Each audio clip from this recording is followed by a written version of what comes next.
नमस्कार, आप देख रहे हैं एनबी न्यूज 24x7 नीलम बौद्ध के साथ। साथियों, मैं हूं आज बोध गया।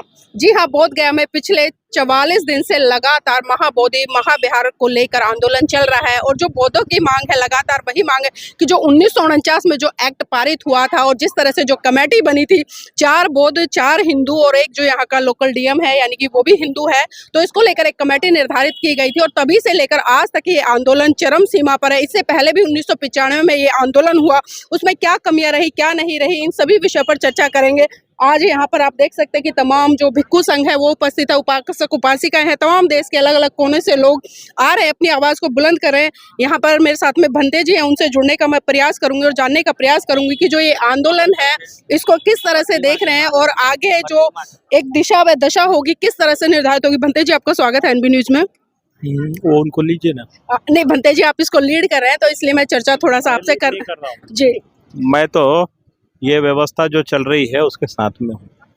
आप भिक्खु संघ की तरफ से लीड नहीं कर रहे हैं?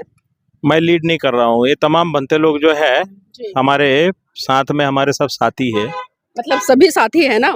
हमारे लीड करने वाले आकाश लामा जो ऑल इंडिया बुद्धिस्ट फोरम के जनरल सेक्रेटरी हैं जी, और वो पूरा व्यवस्था संभाल रहे हैं, हम उनके साथ में हैं। आप सहयोग दे रहे हैं एक तरह से? सहयोग दे रहे हैं। लेकिन भंते जी, भूमिका तो आपकी भी है और इससे पहले जब 1995 में आंदोलन हुआ था तो उस समय आप भी उस आंदोलन में सक्रिय रूप से अपनी भूमिका निभा रहे थे, तो उस समय ऐसी क्या कमियां रही थी कि जो एक अधिकार बौद्धों को मिलना चाहिए था वो नहीं मिला? ऐसे है, मैं नया नया बनते था जब ये आंदोलन शुरू हुआ, उसमें आया बनते सुरेश ससाई जी के पास। तो बनते सुरेश ससाई जी से मेरी प्रवर्जा हुई, तो उनके साथ में रह के जो कुछ देखा है सीखा है महाबोधि विहार में रहते समय, कि यहाँ जो जिलाधिकारी गया होता है वही सर्वे सर्वा होता है महाबोधि विहार का। बाकी तो कमेटी दिखावे के लिए होती है।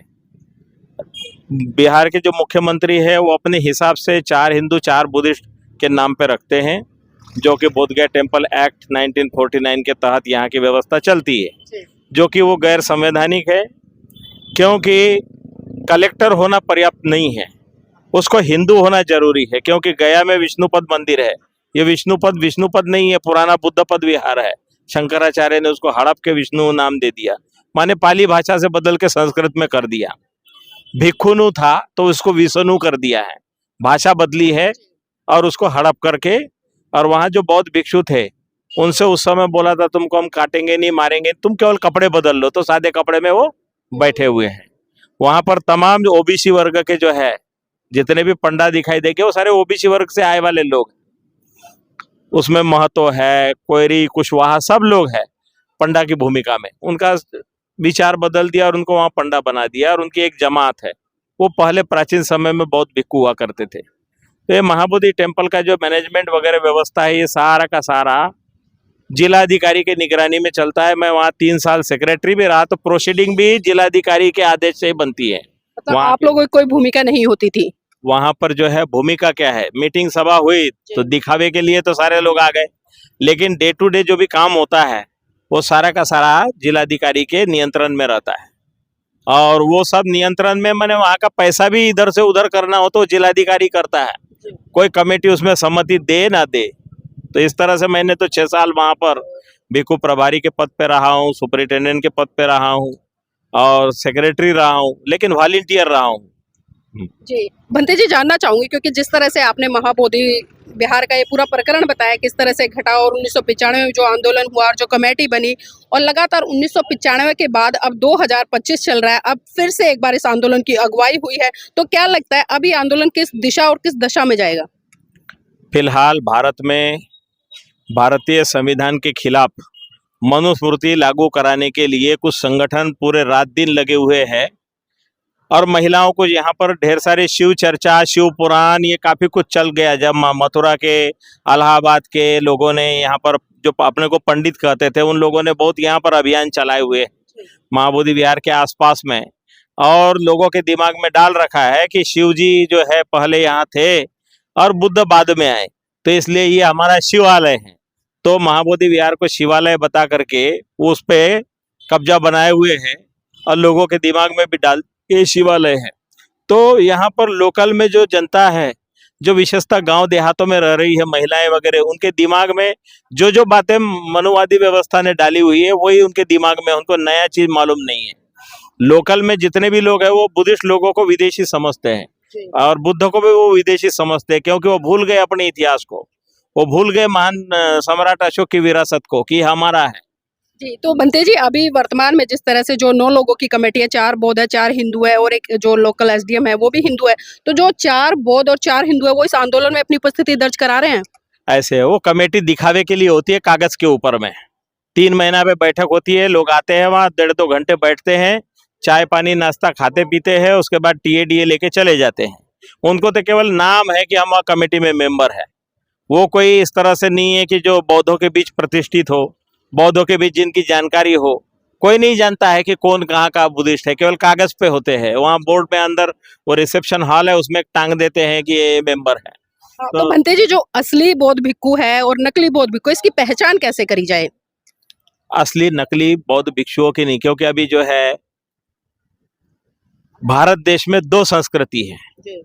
एक समन परंपरा है, दूसरी वमन परंपरा है। वमन माने ये ब्राह्मण जो है, तो ये ब्राह्मण परंपरा के लोग हमेशा ही समन परंपरा के लोगों को दबाते रहते हैं और समन परंपरा के लोग शील सदाचार, हिंसा नहीं करना, चोरी नहीं करना, हत्या नहीं करना, ये शील सदाचार को पालन करते, इसलिए ये आबादी बहुत ज्यादा है, 90% भी आबादी है, 90 से ज्यादा प्रतिशत आबादी है। और जो वमन परंपरा के लोग हैं वो शील उनको कोई नीतिमत्ता से लेना देना नहीं है, वो माने क्रूर है, हिंसक है और वो हिंसा के बल पर ही वो लोगों को दबाए रखते हैं। जी, बनते जी आज हमने देखा है कि बहुत सारे बौद्ध भिक्खु ऐसे जो हेयर स्टाइल भी रखते हैं, डाई भी करवाते हैं, तो क्या उनको हम कह सकते हैं कि विनय के अनुसार वो बौद्ध भिक्खु हैं? ऐसे है, अब यहाँ पर जो है बड़े बड़े संगठन बना करके बैठे वाले जो लोग हैं, जी। वो लोग आश्रय देते हैं कि जो कुछ भी गलत काम कर रहे मेरे पास आ जाओ, चोरी डकैती करो मेरे पास आ जाओ। तो इसलिए उनको एक जो मीडिया है, भारत का मीडिया जो गोदी मीडिया कहते हैं या मनुवादी मीडिया है, तो मनुवादी मीडिया, गोदी मीडिया के लोग उनको क्या करते हैं, आश्रय देकर के, सुरक्षा देकर के उनको बढ़ावा देते हैं। तो ऐसे लोगों की संख्या, चोर लुटेरे बदमाश लोगों को इकट्ठा कर रखा है और उन्हीं को दिखाते कि यही असली बनते लोग हैं, जो त्यागी होंगे, जो सदाशील आचरण करने वाले होंगे, जो गांवों में देहातों में प्रचार कर रहे हैं, उनको वो लोग एक प्रकार से गलत बताने का काम करते हैं। तो इसलिए ये बहुत सदियों से चलते रहा है और बौद्ध भिक्षुओं का कत्लेआम करके यहाँ तो खत्म कर दिए थे समन परंपरा को, जो पूरा इतिहास हम जान रहे हैं। तो ऐसे बौद्ध भिक्खुओं पे भिक्खु जी जो लगाम है वो किस तरह से लगाई जाए, क्योंकि आज आरएसएस के द्वारा भी काफी बौद्ध भिक्खु नकली उतार दिए गए हैं जिस तरह से हम देख रहे हैं समाज में, और वो जाकर विष्णु का अवतार है, इस तरह से बुद्ध, इस तरह का भी प्रचार कर रहे हैं और भी तमाम तरह की चीजें जिनको लेकर वो चर्चा कर रहे हैं। तो इसमें आप लोग किस दिशा में काम कर रहे हैं, थोड़ा सा इस पर प्रकाश डालें। देखो, भगवान बुद्ध ने जो भी धम्म दिया है वो स्वयं के व्यक्तिगत कल्याण के लिए दिया है कि हम अपने नैतिक बल को मजबूत करें, अपने शील सदाचार का आचरण करें। हम दूसरे को नहीं सुधार सकते, हम दूसरे पर अंकुश नहीं लगा सकते, हम अपने बारे में बता सकते हैं कि मैं अपने वाणी पर कंट्रोल करूं, मैं अपने आचरण को ठीक करूं, क्योंकि मैं अपने कर्मों का मालिक हूं। मेरे को जो भी अच्छा बुरा करना है मुझे ही भोगना है, उसी कर्मों से मेरा आगे का जो भविष्य बनने वाला है वो मेरे ही कर्मों से बनेगा। इसलिए क्या अच्छा है क्या बुरा है, तथागत बुद्ध ने भी कभी किसी को जबरदस्ती नहीं बोला कि तुमको ऐसे ही करना पड़ेगा। तो ये स्वेच्छा से जो लोग आ रहे हैं हमारे पास, स्वेच्छा से आ रहे हैं, जो सच्चाई को जानते हैं वो स्वेच्छा से आते हैं। तो हमें ना धन का लालच है, ना पद का लालच है, ना हमें कोई कुछ ये चाहिए। महाबोधि विहार ये दुनिया के बौद्धों की विरासत है। महान सम्राट अशोक ने दुनिया के कल्याण के लिए बुद्ध का धम्म को सब संसार में फैलाने का काम किया। उस समय तमाम अरंत भिक्खु काबुल, कंदारा, अफगानिस्तान तक के गए, इधर जावा, सुमात्रा, सारा देशों में जाकर प्रचार किया। उनके बेटा और बेटी लंका में जाके प्रचार किया। तो सत धम्म के प्रचार के लिए गए हैं, तो अच्छाई के साथ साथ बुराई तो रहती है। जी, बनते जी बोध गया में जो कमेटी बनी है, इस तरह की और कमेटियां कितने मंदिरों में है, कितने गुरुद्वारों में, कितने चर्च में है, क्या ये कोई जानकारी है या सिर्फ खाली बौद्ध विहार पर ही इस तरह का चल रहा है जो कब्जा? देखिए, ये बोध गया टेम्पल एक्ट 1949 जो बना हुआ है, ये बौद्ध विरोधी है, सिख विरोधी है, लिंगायत जैन विरोधी है, पारसी विरोधी है, भारत के लोकतंत्र विरोधी है। हमारा जो डेमोक्रेसी में कहा है बिना जात धर्म लिंग भेद के सभी को समानता दी जाएगी, तो यहाँ तो लिंग भेद तो क्या, यहाँ पर तो गया जिले का जिलाधिकारी जो है सिख नहीं बन सकता, ईसाई नहीं बन सकता, जैन नहीं बन सकता, मुस्लिम नहीं बन सकता, लिंगायत नहीं बन सकता, पारसी नहीं बन सकता। तो ये तो भारत के संविधान यहाँ लागू ही नहीं है। ये गया जिला माने स्पेशल कोई ऐसे भारत से अलग जिला है, इस तरह से मनमानी चल रही है पूरे। मनमानी चल रही है और ये 75 साल से चल रही है। तो इसलिए तमाम जितने भी माइनॉरिटीज है ये सब के खिलाफ कानून है और ये लोकतंत्र माने भारत के संविधान के खिलाफ वाला, तो इसको छोटे माने पंडित जी, आज भारत देश में हमारे पास में न्याय के तौर पर अगर देखें तो सुप्रीम कोर्ट है, तो सुप्रीम कोर्ट में इस मुद्दे को लेकर याचिका क्यों नहीं फाइल कर रहे हैं? ऐसे है, सुप्रीम कोर्ट से लगा के नीचे से ऊपर तक सारे वही बैठे हुए हैं जो मनुस्मृति वाले हैं। मनुस्मृति में से आए वाले लोग हैं, दिखावे के लिए शपथ तो लेते हैं भारतीय संविधान की, लेकिन सारा उनका आचरण जो है मनुस्मृति वाला है। वो महिला विरोधी लोग हैं। अभी अभी एक बयान सुना मैंने कि वो नाड़ा खोल लो, ये कर लो, वो कर लो, तो वो रेप नहीं माना जाएगा। तो ऐसे लोग जो न्यायालय में बैठे हैं तो ये तो मनुस्मृति वाले हैं। अब जो सर्वसाधारण 90% चिल्लाने वाली जनता है वो तो माने बिल्कुल लूली लंगड़े लाचार अपने को मनती के। पंडित जी, जी जिस तरह से आप बात कर रहे हैं और कह रहे हैं कि ना तो न्याय पे विश्वास है ना ही शासन पे विश्वास है, मतलब प्रशासन और शासन दोनों ही एक तरह से आप लोगों के विरुद्ध है, तो ये आंदोलन फिर किस तरह से आगे बढ़ेगा और किस तरह से बौद्धों को न्याय मिलेगा? देखो, हम बौद्ध भिक्षु हैं, हिंसा में विश्वास नहीं करते। हम लोग बैठ करके शांति से मौन से दुनिया के लोगों को दिखा रहे, देखो भाई हम अन्याय हो रहा है, अन्याय के खिलाफ तुम्हारा काम है बोलना। हम तो अपने स्तर पे जो बोलना है बोलेंगे, लेकिन जो हमारे पास आएगा, जैसे आप लोग सोशल मीडिया के माध्यम से आए, जो आपकी ड्यूटी है सच को आवाज, लोगों की आवाज को उठाना, तो लोग बोले कि भाई ये अत्याचार है। नहीं, पूरे देश में भंते जी जगह जगह पर हम देख रहे हैं लोग ज्ञापन दे रहे हैं राष्ट्रपति के नाम पर। हमने भी दिल्ली में 3-4 जगह ज्ञापन दिया एसडीएम को, और लेकिन उसके बावजूद भी देख रहे हैं कि कोई बड़ा बदलाव देखने को नहीं मिल रहा। आज 44वां दिन है और 44 दिन से लगातार भिक्षु संघ यहाँ पर बैठा, उपासक उपासिका आ रहे हैं जा रहे हैं, तो मजबूती किस तरह से मिलेगी? अभी जो है बहुजन समाज जिसको बोलते हैं, वो एक तो भरपेट खाना नहीं मिलता, मान सम्मान नहीं है, इसलिए वो लोग भरपेट खाना और मान सम्मान के फेर में थोड़ा आलसा गए हैं। तो इसलिए वो जितनी संख्या दिखाई देनी नहीं दिखाई देती, क्योंकि जो त्याग करने वाले लोग हैं उनकी कमी है। त्यागी लोगों की कमी होने की वजह से लोग सुविधा अनुसार टिकट खोजते हैं, और जो आतंकी मानसिकता के लोग हैं जो कब्जा करके बैठे हैं वो तो बहुत जागरूक है, और बाकी लोग जो है आते हैं, नारे लगाते हैं, बैनर टांगते हैं और खिसक जाते हैं। आते हैं, नारे लगाते हैं, जोर जोर से ऐसे गला फाड़ फाड़ के 10 मिनट 15 मिनट तक के पूरा जोश दिखाएंगे। उनको कहेंगे कि दिन भर बैठ, तो दिन भर नहीं बैठते, नारेजीवी हो गए हैं। नारेजीवी हो गए हैं।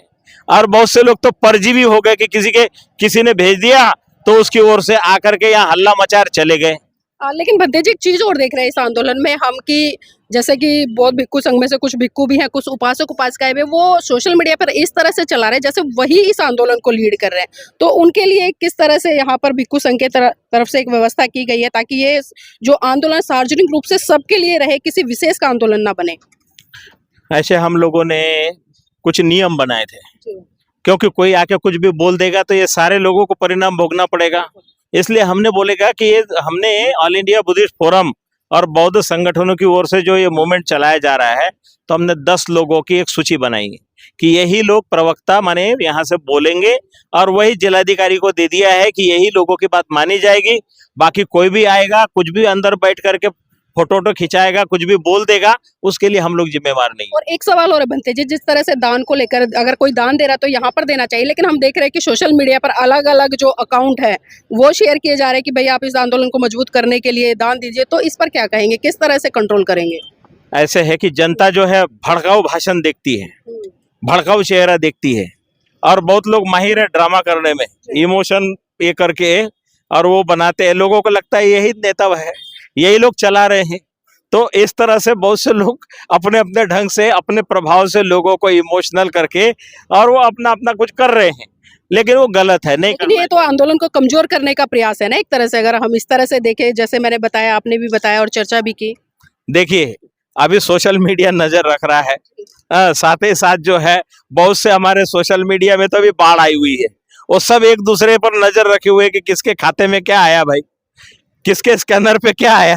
वो सारी खबर क्या होता है कि एक समझो मेरे परिचित, खास मेरे रिलेटिव है पुराने ग्रस्त जीवन के, वो मेरे दवा के लिए भी पैसा भेजेंगे तो मेरा वो स्कैनर लेके पूरे ग्रुप में डाल देंगे, देखो बनते को 200 रुपया आया है। फिर वो लामा के पास बोलेंगे देखो 200 रुपया उसके बंदे के पास आया, भेजेगा 200 रुपया, लेकिन प्रचार जो है 20-25 हजार का हो जाता है कि इसके पास इतना पैसा है। ये हम जानते हैं कि अभी सोशल मीडिया का कमाल है, और अब तो वो क्या है, आर्टिफिशियल इंटेलिजेंस से चेहरा कुछ बना देते हैं, कुछ कुछ बना करके, तो ये सारा चल रहा है खेल, लेकिन सच्चाई सच्चाई है। जी, बहुत बहुत साधुवाद भंते जी हमारे साथ जुड़ने के लिए। तो देखिए भंते जी ने यहाँ पर बिल्कुल स्पष्ट कर दिया, और जिस तरह से ये आंदोलन चल रहा है और जिस तरह से जो पिछले चरण में 1995 में जो आंदोलन हुआ था उस समय भी बहुत सारी कमियां रही, लेकिन भंते जी ने बिल्कुल स्पष्ट कर दिया है कि यहाँ पर कहीं ना कहीं शासन प्रशासन इन दोनों की कमियां हैं, और जिस तरह से जो एक व्यवस्था है और वही व्यवस्था आज कहीं ना कहीं लोगों के ऊपर अत्याचार शोषण करे, लेकिन फिर भी इनके हौसले को हम सलाम करते हैं और ये डटे हुए हैं पिछले 44 दिन से, और लगातार ये आंदोलन तब तक जारी रहेगा जब तक कि जो महाबोधि बिहार है उसका जो पूर्ण तरह से कब्जा है वो बौद्धों के हाथ में नहीं आ सकता। तो साथियों मैं चाहूंगी आप इस वीडियो को लाइक करें, शेयर करें और कमेंट करके जरूर बताएं कि ये आंदोलन किस तरह से आप इसको देख रहे हैं और इसमें अपनी भूमिका किस तरह से निभा सकते हैं।